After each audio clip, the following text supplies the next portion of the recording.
Olá, meus irmãos e minhas irmãs, sejam bem-vindos ao canal Jader Moura. Hoje estaremos falando sobre a disciplina de Amartiologia, doutrina concernente ao pecado. Esta disciplina é do curso básico de teologia do IGAMEL, Instituto Gamaliel de Ensino Teológico e Filosófico, cujo presidente é o pastor José Lima e o coordenador geral sou eu. Esta disciplina é muito importante para o nosso crescimento espiritual, crescimento intelectual e também para o nosso relacionamento com Deus. Nela, nós estaremos falando sobre a origem do pecado, estaremos falando também sobre a natureza do pecado, sua extensão, suas consequências e de que forma podemos lutar e vencer o pecado, ok?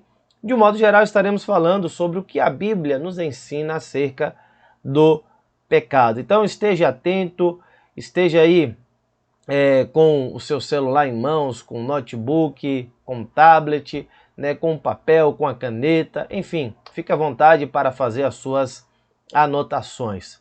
Quero aproveitar e mandar um abraço a todos os nossos irmãos do curso básico de teologia, todos os nossos alunos que estão espalhados por toda a Bahia. Que Deus vos abençoe em Cristo Jesus. Se você deseja se tornar um dos nossos alunos do curso básico à distância, entre em contato conosco.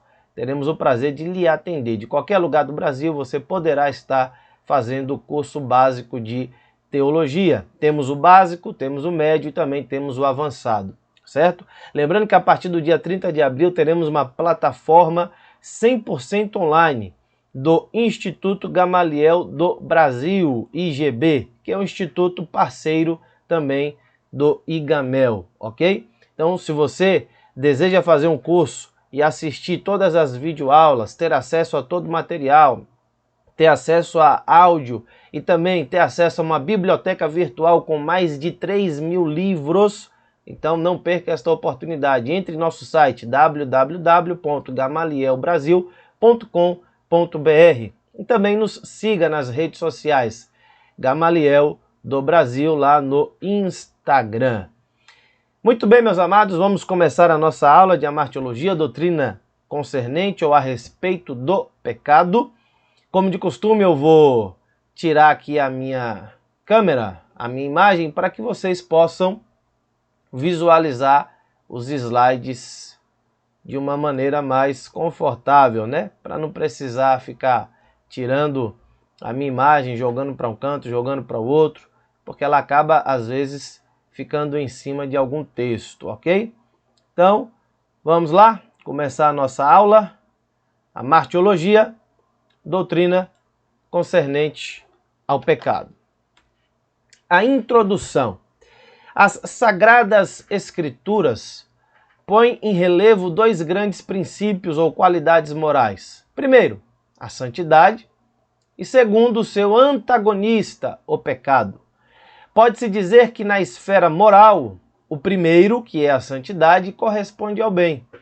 E o segundo, que é o pecado, corresponde ao mal.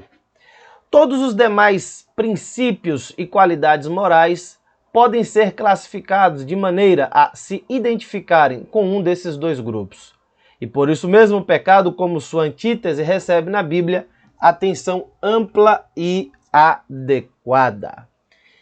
Meus amados irmãos, nós sabemos que a Bíblia fala acerca da necessidade de vivermos uma vida de santidade, de vivermos uma vida de comunhão com Deus, de estarmos no centro da vontade de Deus. No entanto, sabemos também que não é fácil termos uma vida ou vivermos uma vida de santidade, compromissado com a palavra.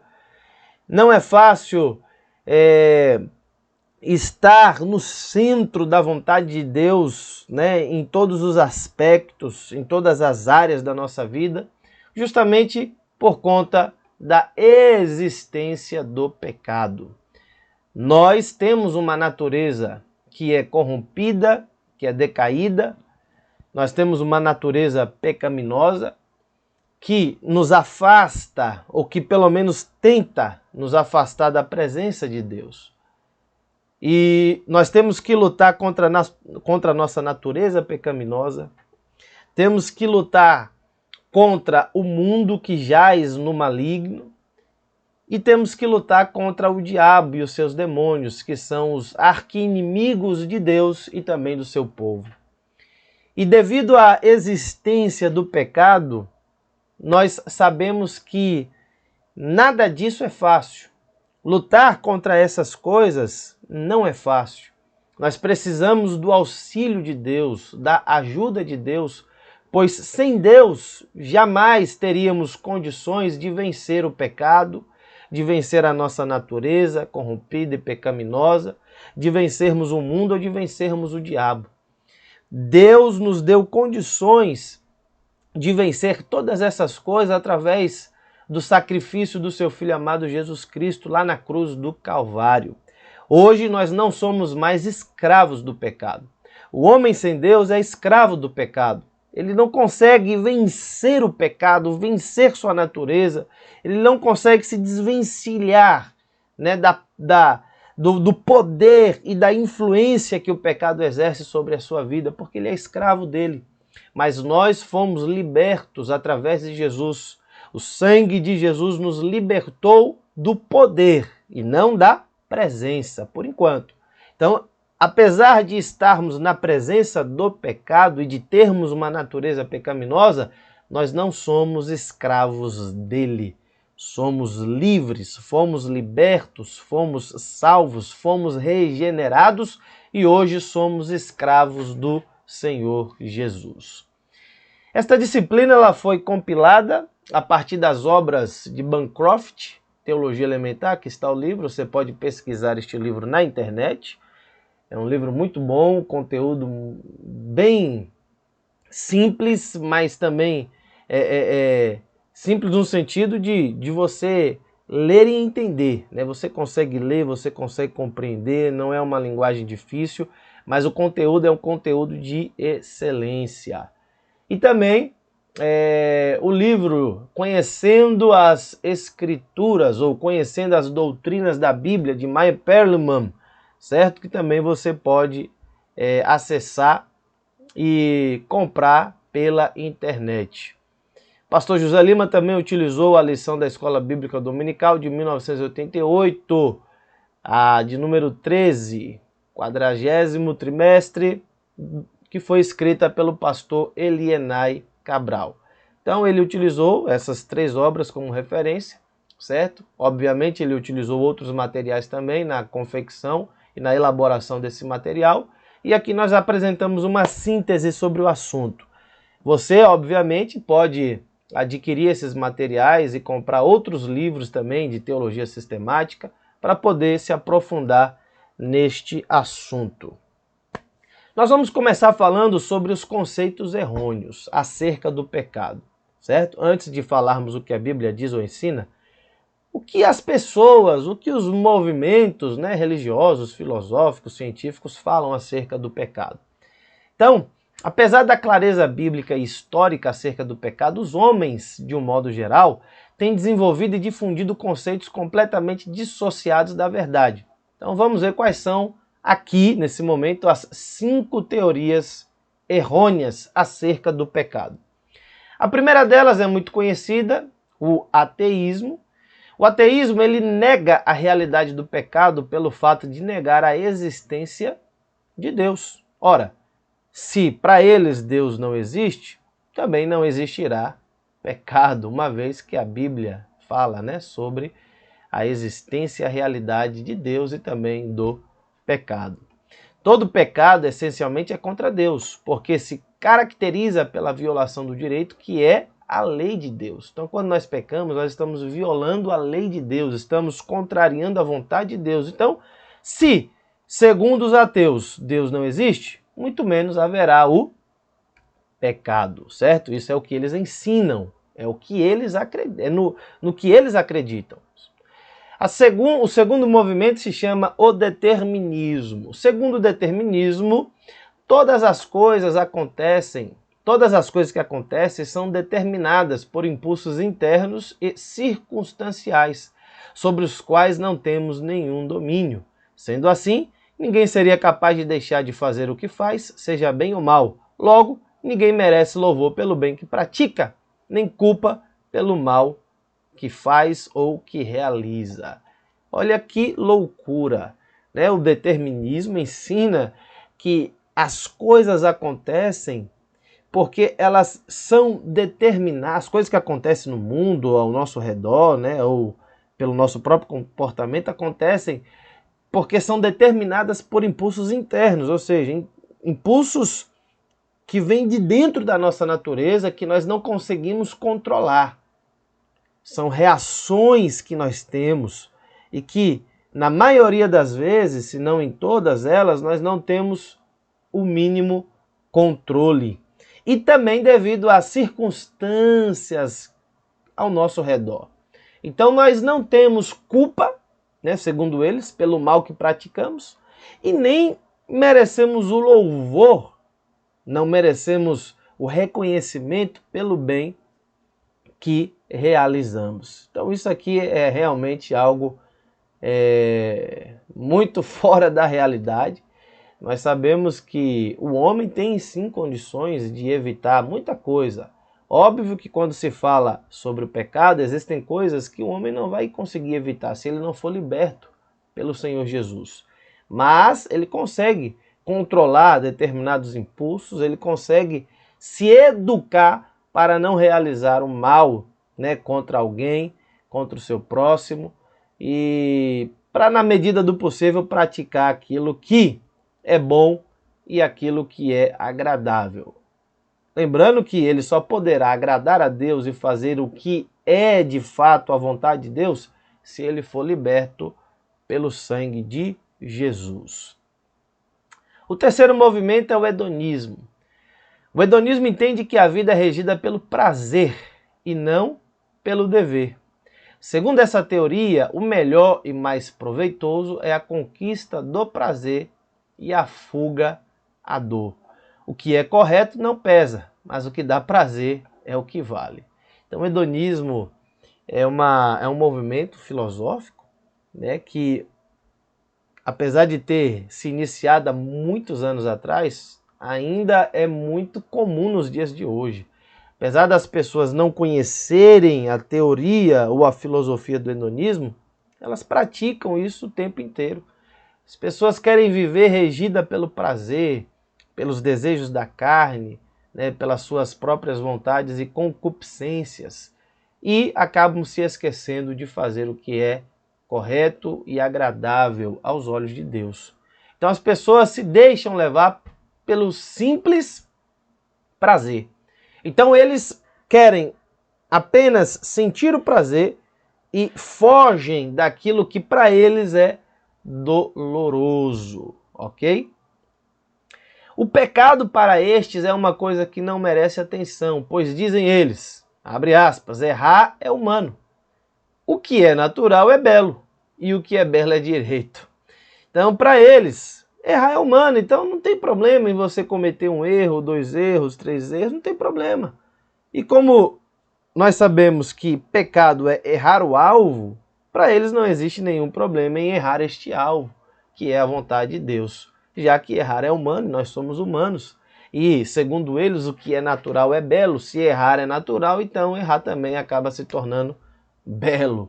Então a pretensão íntima dessa teoria é diminuir a gravidade do pecado e impedir a distinção entre o bem e o mal, entre o certo e o errado. Então você fica perdido. Você não sabe mais o que é certo, você não sabe mais o que é errado, você não sabe mais o que é bom, você não sabe mais o que é mal. Então, de que maneira nós iremos lutar e vencer o pecado? Né, se nós adotarmos uma filosofia como essa, baseada no prazer. É óbvio que Deus nos deu muitas coisas prazerosas que não são pecaminosas. Nós podemos desfrutar uma vida com muito prazer, com muita alegria, especialmente na presença de Deus.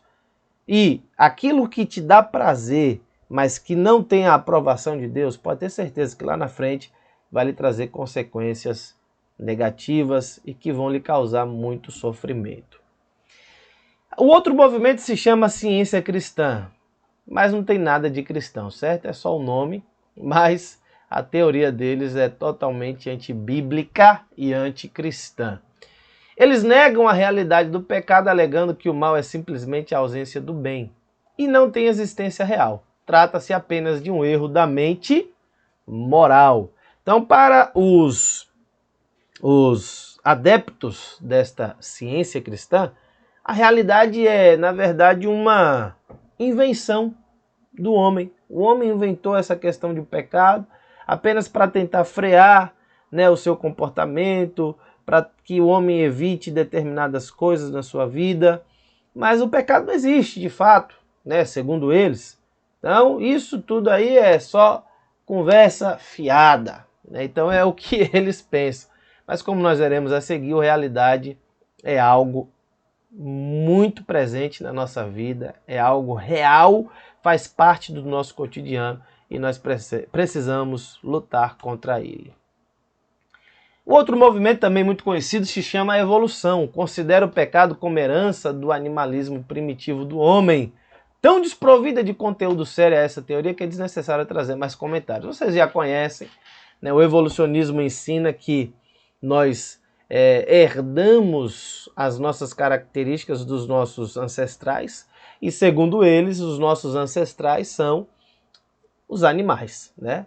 Então nós evoluímos do animal, de um ancestral comum do macaco, passaram-se aí milhares e milhões de anos até chegar no ser humano. E nós ainda temos essa natureza que foi herdada lá dos animais, né? E por isso que nós agimos como agimos e fazemos o que fazemos. Isso é um absurdo, né, meu querido?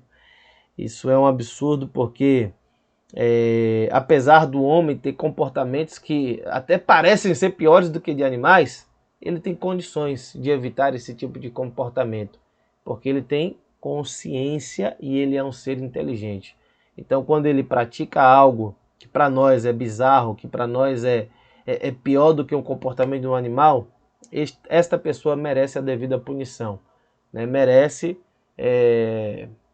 ser punida dentro da lei e ela sabe o que estava fazendo. Tinha condições de evitar, na maioria das vezes, tinha, mas não quis, né? Então, essa pessoa, acima de tudo, precisa de libertação, uma libertação espiritual, certo? Ok, então esses foram os principais movimentos, né, que falam, né, acerca do pecado, mas de uma forma distorcida e errônea, que contraria, né, o que a Bíblia de fato diz e ensina a respeito do pecado. Então vamos falar aqui, ó, a realidade do pecado. O pecado é uma realidade revelada pela Bíblia, porém esta realidade é manifestada em toda a história bíblica e também na história secular. Por exemplo, as grandes guerras, conflitos familiares, o ódio, a marginalidade, as enfermidades e a própria morte são testemunhos gritantes da pecaminosidade da espécie humana.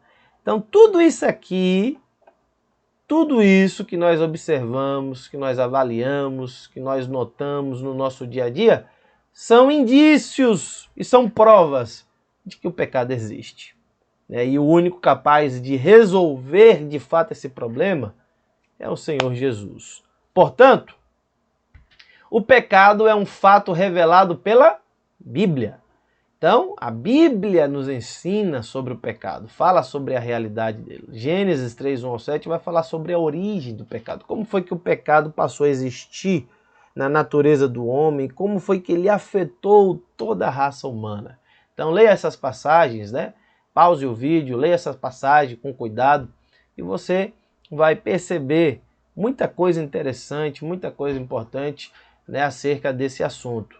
Como eu sempre digo, esteja com um comentário bíblico, uma Bíblia de estudo, para você poder aprender um pouco mais acerca, né, destes assuntos, lendo estes versículos e estudando estes textos.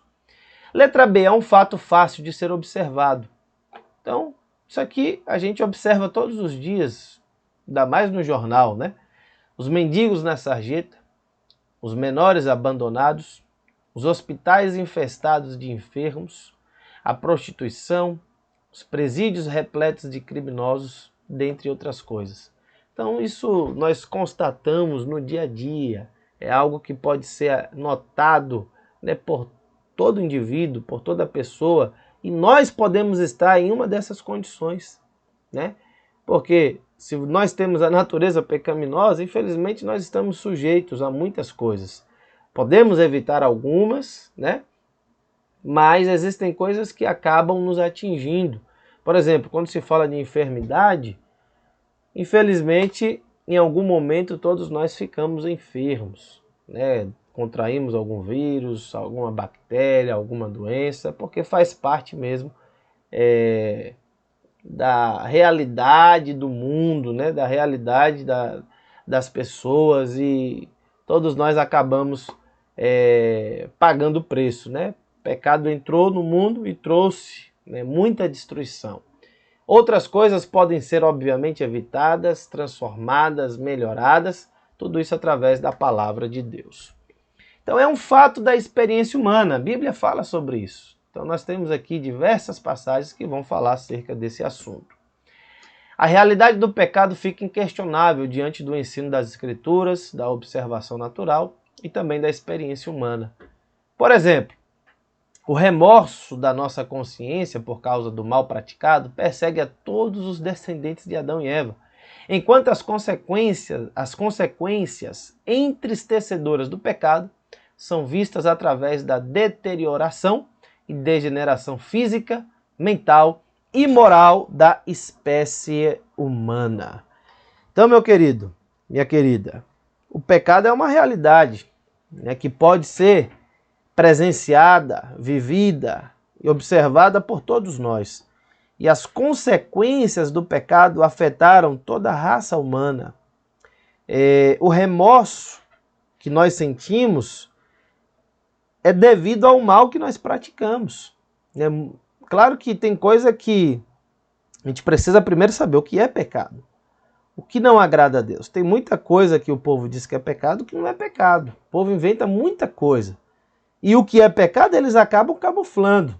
Então nós precisamos entender o que é pecado, o que é errado, e entender que tudo que é pecado contraria, né, a vontade de Deus, o plano de Deus para a humanidade, e traz prejuízos para a nossa vida. Então, se a Bíblia diz que aquilo é pecado, e se a Bíblia nos ensina a evitarmos esse tipo de coisa, é porque ela está, na verdade, nos protegendo do mal. Porque o pecado traz consequências negativas, destrutivas para a nossa vida física, para a nossa vida emocional, psicológica e também espiritual. Então nós precisamos evitar e lutar contra o pecado. Tópico 3, o significado do pecado. Pela definição clássica, pecar é errar o alvo.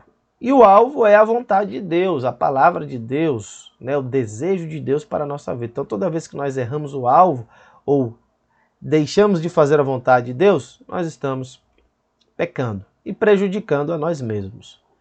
Pecar é muito mais que isso. No Antigo Testamento, o conceito de pecado envolve o rompimento das relações entre o pecador e o Deus pessoal. Na verdade, o pecado se manifesta de muitos modos, mas o cerne dele é o desvio do pecador da vontade de Deus. Então, quando nós pecamos, além de estarmos prejudicando a nós mesmos, nós nos afastamos da presença de Deus. Não é Deus que se afasta de nós, somos nós que nos afastamos dele. Quando Deus se afasta é porque nós já estamos muito longe. Então, toda vez que nós pecamos, nós estamos rompendo o nosso relacionamento com Deus. Nós estamos nos afastando da sua presença.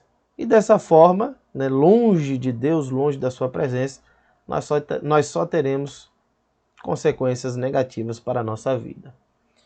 Conforme o Senhor Jesus, no Novo Testamento, o ideal da vida humana é a comunhão com Deus. Então, o que Deus deseja é ter comunhão conosco, é estar perto da gente, é ter comunhão com as suas criaturas, né, que somos nós. O desejo dele é de se relacionar com cada um de nós.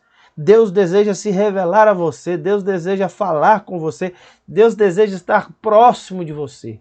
Então, a melhor forma de fazer isso é evitando o pecado, lutando contra ele, através das armas espirituais que foram disponibilizadas por Deus para os crentes, e vivendo uma vida de santidade. Portanto, meu irmão, o pecado é a falta dessa comunhão. Jesus ensinou que a fonte do pecado está no íntimo do ser humano, está aqui dentro, né? Brota do nosso interior. Qualitativamente, o pensamento pecaminoso é igual ao ato praticado. O senso de culpa fica aqui bastante aprofundado. Olha só, é óbvio que existe diferença entre pensamento pecaminoso e o ato praticado, mas qualitativamente, diante de Deus, o pensamento pecaminoso já é um pecado que prejudica a nossa vida. Agora, quando você pensa e quando você pratica, a extensão das consequências serão muito maiores. O prejuízo acaba sendo maior. Então, pecado, primeiro, é não cumprir os deveres para com Deus. Ou seja, quando nós nos afastamos da sua presença, quando nós nos omitimos em fazer o bem, quando nos declinamos espiritualmente. Então, tudo isso aqui trarão, né? Tudo isso aqui trarão prejuízos para a nossa vida espiritual e para o nosso relacionamento com Deus. Número 2, é a atitude errada para com a pessoa de Deus. Ou seja, os maus desígnios, o orgulho e a arrogância, as murmurações e as blasfêmias. Então, quando nós pensamos, desejamos coisas ruins, quando nós somos orgulhosos, presunçosos, arrogantes em relação ao nosso próximo, se sentindo superior, melhor do que os outros, achando que não precisa de Deus, que pode viver do jeito que quiser, tudo isso traz um prejuízo muito grande para a sua vida espiritual. Não só para a sua vida espiritual, mas para todas as áreas da sua vida.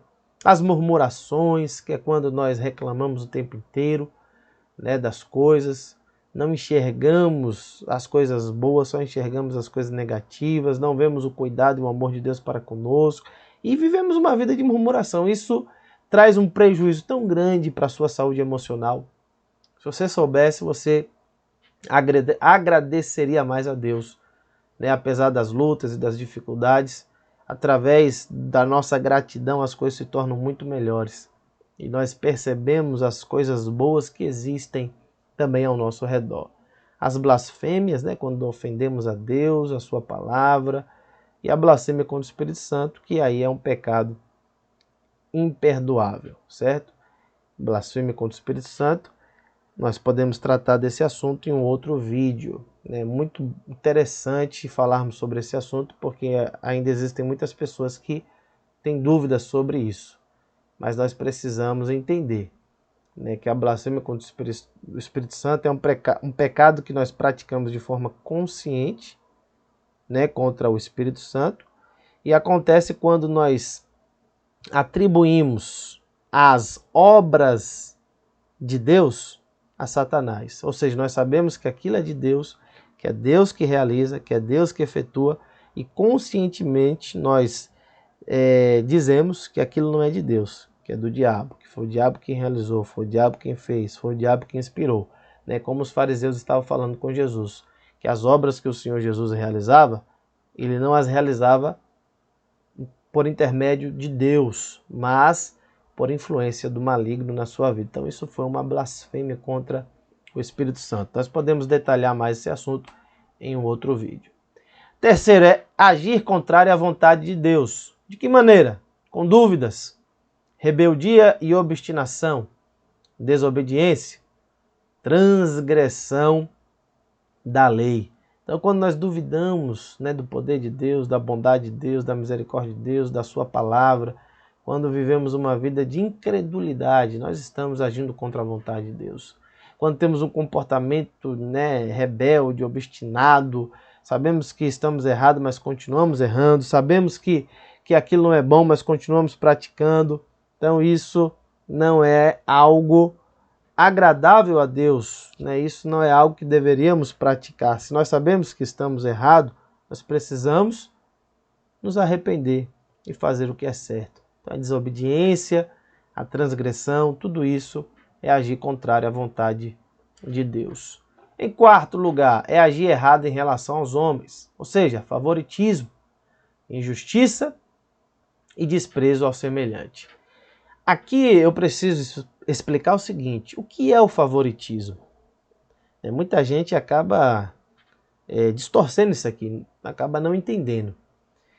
Veja só, o favoritismo é quando você deixa de ter amizade com uma pessoa apenas porque esta pessoa, por exemplo, não tem aparentemente nada a lhe oferecer. E aí você se aproxima de uma outra pessoa que para você vai ser mais interessante, porque você vai ter um retorno maior, porque essa pessoa poderá lhe ajudar, né, pelo menos na sua cabeça, no que você imagina, e você acaba desprezando os outros para poder dar uma atenção especial a essas pessoas apenas por interesse. Então você está agindo de favoritismo, né? Então você se aproxima dela por interesse. Não quer dizer que você não vai ter, por exemplo, amigos mais chegados. Isso não é favoritismo. A gente sempre vai ter alguém com quem a gente tem mais comunhão, com quem a gente gosta de conversar, que sempre vai estar na nossa casa. Então, por exemplo, eu faço parte de uma igreja, mas não são todos que vêm à minha casa, são alguns. Eu estou usando de favoritismo? Não, isso é amizade. Jesus tinha os 12. Né? Ele poderia ter escolhido 50, 100, 200, 1000, ele escolheu 12. E dos 12 tinham 3 que eram mais chegados. Então nós precisamos entender isso, certo? Essa passagem de Tiago deixa bem claro, né, que o favoritismo é quando você deixa lá aquela pessoa que é pobre, né, de escanteio, para se aproximar, por exemplo, do rico, que poderá lhe retribuir em alguma coisa, lhe ajudar em outra, quando você se aproxima dele apenas por interesse, né? Então, esse tipo de comportamento é pecaminoso. A injustiça, né? Nós vemos a injustiça de todos os lados, de todos os ângulos, o tempo inteiro, né? Infelizmente, no Brasil, a justiça, ela normalmente não acontece, né? O Supremo, por exemplo, Supremo Tribunal Federal, que deveria, né, ser o exemplo de justiça, infelizmente é o exemplo de injustiça hoje em dia. Então tem muita coisa aí invertida, errada, e nós não podemos ser amigos da injustiça, não podemos compartilhar da injustiça dos outros, não podemos aprovar ou permitir que essas coisas aconteçam. Devemos batalhar contra a injustiça e promover a justiça conforme a palavra de Deus. Então, despreza ao semelhante, não despreze o seu irmão, né? Só porque ele tem um tom de pele diferente, porque ele usa uma roupa diferente, porque ele não tem tantas condições, ou porque ele é rico e você é pobre, e aí você tem aquele preconceito. Então, evite o desprezo ao semelhante. Ame a todos, busque o bem de todos, né? E se possível, como a Bíblia diz, tenha paz com todos, ok? Quinto, é a incredulidade para com Jesus Cristo. Quando nós deixamos de acreditar em Cristo como nosso Senhor e Salvador, quando deixamos de lado a sua palavra, quando não acreditamos, por exemplo, no seu sacrifício redentor, aí nós estamos cometendo um grande pecado. A Bíblia diz que todo aquele que crê será salvo, mas quem não crê já está condenado. E em sexto, o pecado é a tendência natural para o erro. Natural porque existe em todos os seres humanos, nós já nascemos, né, com essa natureza pecaminosa, e à medida que os anos vão passando, essa natureza vai se manifestando. Por isso que nós devemos ser bem educados conforme a palavra de Deus, né, para evitarmos esses tipos de erro. Então a Bíblia Sagrada revela que há um princípio maligno dentro da natureza do homem chamado pecado. Por isso o homem inclina-se naturalmente para a desobediência e para a iniquidade, de modo que suas obras são sempre más e contrárias à vontade revelada de Deus. Dessa forma, não é o pecado que torna o homem pecador, mas por ser pecador é que pratica o pecado. O pecado, então, é qualquer transgressão contra a vontade revelada de Deus ou a não conformidade com essa vontade. Então veja só, o homem é pecador porque peca ou ele peca porque é pecador? O homem é pecador porque peca ou ele peca porque é pecador?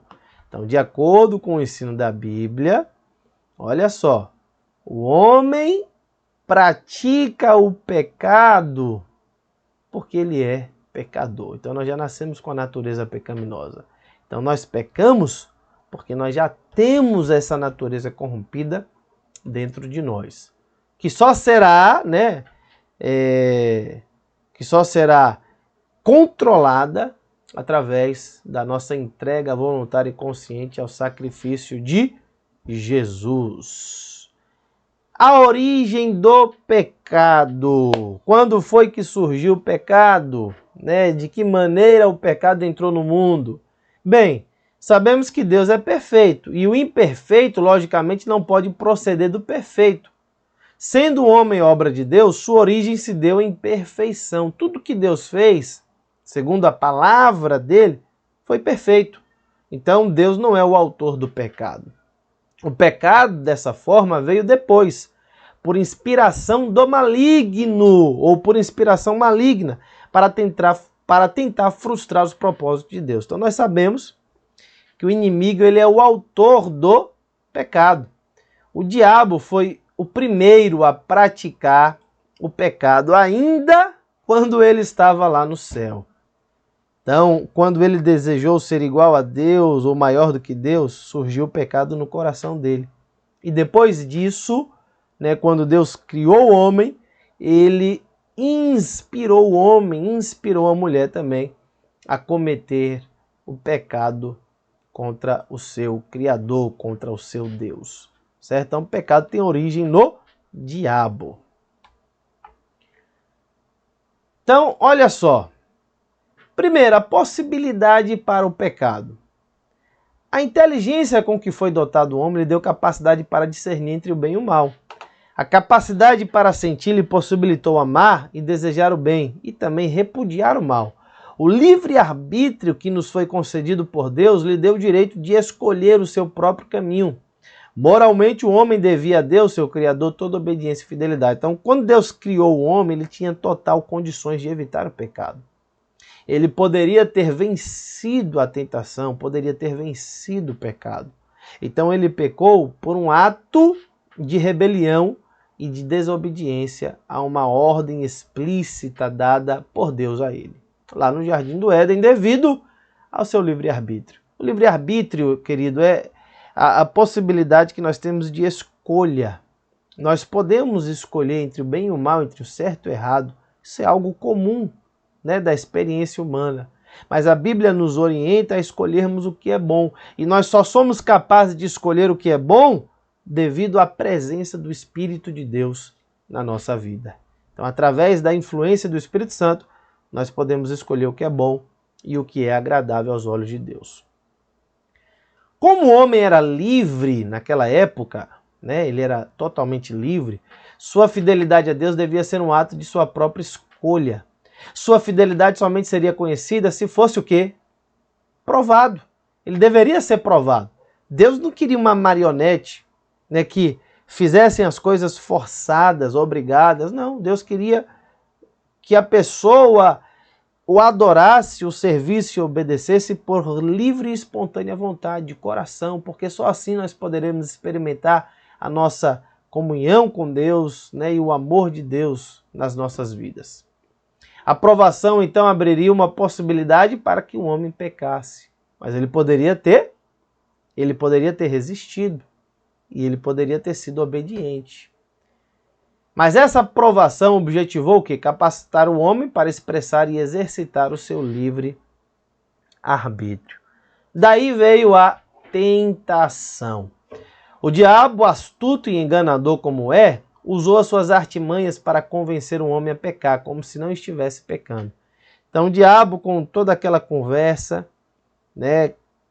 com todo aquele jogo de palavras, fez com que a mulher primeiro e depois o homem pecassem como se não estivesse pecando, como se estivesse fazendo algo bom.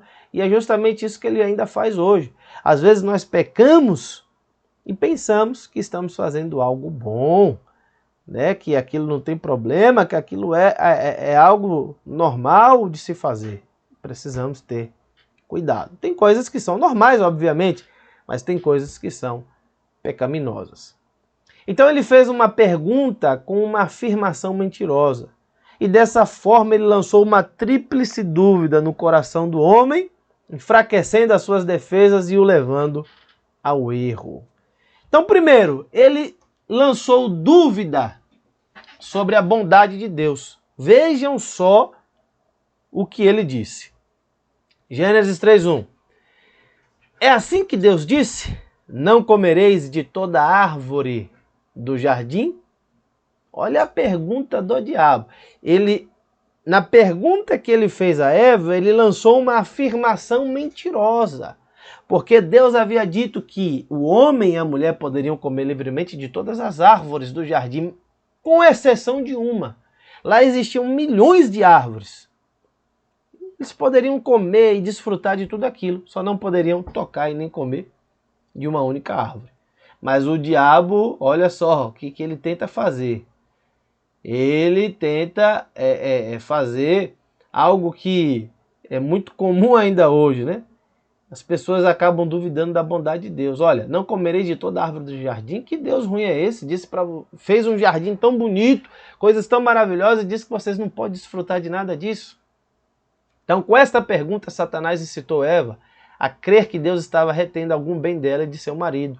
No entanto, Deus só proibiu comer de uma única árvore. Das demais, eles poderiam comer livremente, inclusive da árvore da vida. Outra coisa, ele lançou dúvidas sobre a retidão de Deus. Olha o que ele disse. Certamente não morrereis. O que Deus falou? Quando vocês comerem, vocês morrerão. Mas o diabo já veio dizendo o contrário. Vocês não vão morrer. Então ele vem para se opor à palavra. A palavra de Deus diz uma coisa, mas ele lança na cabeça da pessoa outra. E quantas pessoas estão aí ensinando o que a Bíblia não ensina? Invertendo os princípios da palavra, contrariando, os seus princípios. Tudo isso vem de influência maligna. Então esta afirmação de Satanás nega a afirmação de Deus. Dessa forma o inimigo chama Deus de quê? De mentiroso. Porém Eva deveria ter descoberto que Satanás que é o mentiroso, visto que mentiu na primeira afirmação, que ela mesma corrigiu. Leia o texto lá e você vai observar isso. Outra dúvida. Dúvida sobre a santidade de Deus. Olha só o que ele diz. Porque Deus sabe que no dia em que dele comerdes se abrirão os vossos olhos e sereis como Deus, sabendo o bem e o mal. Aqui está o X da questão. Quando o diabo pecou lá no céu, ele pecou porque ele desejou ser igual a Deus. E aqui ele incitou o homem e a mulher a desejarem ser iguais a Deus. Ele disse, olha, primeiro ele falou, vocês vão comer e não vão morrer. Pelo contrário, quando vocês comerem, vocês serão como Deus. Então isso fez com que a mulher e o homem depois sentissem o desejo de ser igual a Deus.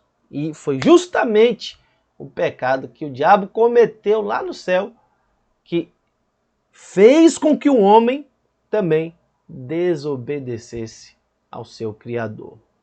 Então, com essa afirmação, Satanás estava dizendo: Deus os proibiu de comer da árvore porque tem inveja de vós. Mantém-vos na ignorância porque não quer que sejais sábios tanto quanto ele.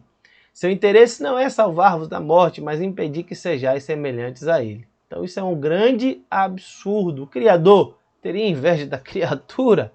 Meu Deus, isso é um absurdo. Deus é infinitamente maior do que a sua criatura e tudo que Deus fez foi para o nosso bem. Em momento algum ele desejou o nosso mal. Quais foram os passos em direção à queda? Então o ardil do adversário abalou as estruturas de Eva, que se deixou contagiar da presunção oriunda do coração do malfeitor. Daí lá em Gênesis, do capítulo 3, do versículo 1 ao 12, leia com cuidado esse texto, em especial no versículo 6, ela deu os seguintes passos na direção do pecado. Primeira coisa, Ela olhou, vendo a mulher que a árvore era boa para se comer e agradável aos olhos. Então primeiro ela olhou, né, ficou olhando, observando. O fruto deveria ser muito bonito, atrativo.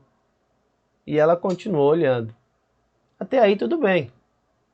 Olhar, não tinha problema. Deus não proibiu ninguém de olhar. Mas o problema vem depois. Desejou. Árvore desejável para dar entendimento. Quando você olha com cobiça, com desejo, um desejo pecaminoso, maligno, um desejo que contraria a vontade de Deus, aí você começa a errar o alvo. E ela não só olhou e desejou, ela tomou do seu fruto. E daí consumou na prática o seu pecado. Quando? Comeu. Tomou do seu fruto e comeu, e deu também a seu marido, e ele comeu com ela. Então ambos pecaram, ambos transgrediram a lei, ambos tomaram essa decisão. E daí vieram as consequências para aquele ato praticado. Então olhou, desejou, tomou e comeu. Assim o pecado nasceu no coração de Satanás, isso lá no céu ainda, né? Este odiou o homem por ser a imagem e semelhança de Deus. Tentou a queda para tentar frustrar os propósitos de Deus. Sua derrota não tardou, veio a promessa de um que lhe esmagaria a cabeça. Na plenitude dos tempos, Jesus veio e feriu a Satanás mortalmente na cruz do Calvário. E o homem, na verdade, tinha todos os meios para não pecar. Era inteligente, perfeito, santo e desfrutava de íntima comunhão com Deus. Seu pecado, portanto, foi voluntário, afrontoso e digno de punição.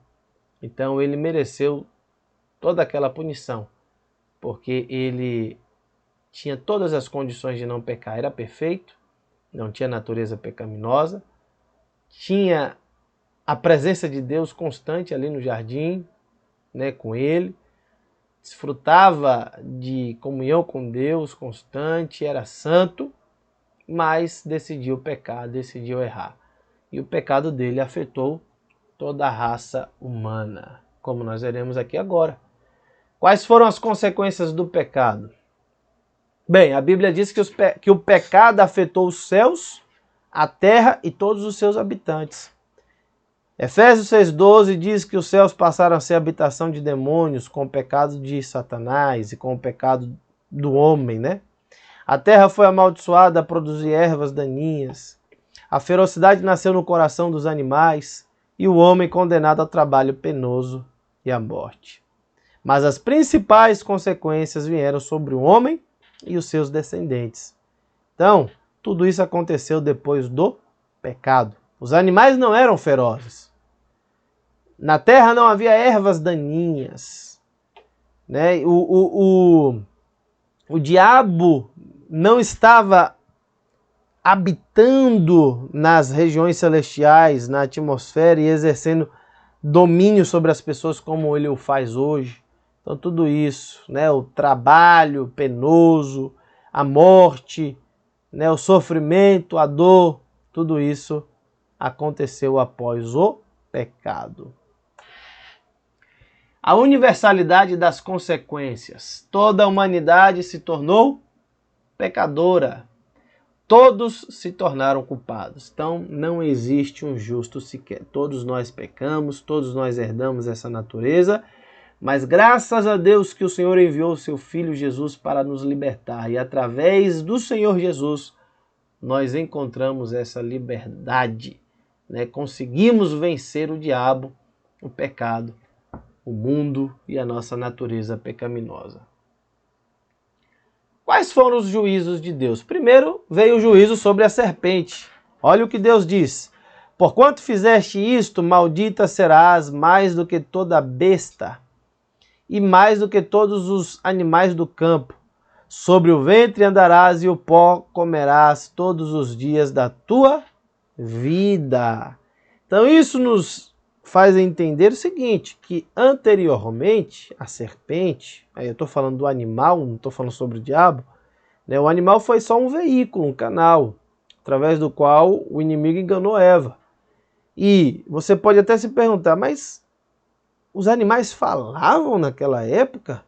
Como é que Eva não se assustou? Como foi que ela ouviu a serpente falando com ela?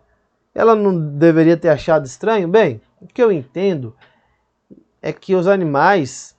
Primeiro, todo animal tem seu meio de comunicação. Os animais se comunicam entre si. Nós que não somos capazes de entender. Mas eu acho, eu entendo e eu compreendo que o homem e a mulher antes do pecado eram capazes de se comunicar com os animais, de entender a sua linguagem. Então, a serpente se comunica com Eva e ela não acha estranho, porque eles conseguiam compreender a linguagem dos animais. E, obviamente, esses animais deveriam ter uma inteligência muito maior do que a de hoje, pois tanto a inteligência do homem como a inteligência dos animais, de um modo geral, foram afetados, né, devido à entrada e às consequências do pecado no mundo. Então, meu querido, essas palavras implicam que a serpente outrora fora uma criatura formosa e honrada. Depois, porque veio a ser um instrumento para a queda do homem, tornou-se maldito e degradado na escola da criação animal. Então, a cobra provavelmente tinha pernas, né? A gente pode imaginar uma espécie de centopeia gigante, ou podemos imaginar um grande largato, né? Então, ela provavelmente tinha pernas. Alguns até supõem que tinha asas, ninguém sabe. Mas a questão é que ela só passou a se rastejar depois do pecado. As consequências sobre a mulher. E a mulher disse: multiplicarei grandemente a tua dor e a tua conceição. Com dor terás filhos, e o teu desejo será para o teu marido, e ele te dominará. Olha, anteriormente a mulher era capaz de gerar filhos. O homem e a mulher poderiam ter relações sexuais normalmente, né? Tanto que antes do pecado, Deus fala para o homem e a mulher se multiplicarem. Então, o sexo, meu querido, não é algo pecaminoso. Entre o homem e a mulher, dentro do casamento, é algo que foi criado por Deus para a união e o prazer do casal. Porém, após o pecado, a dor da mulher foi multiplicada de forma muito grande. Então, isso quer dizer que ela poderia sentir algum tipo de dor?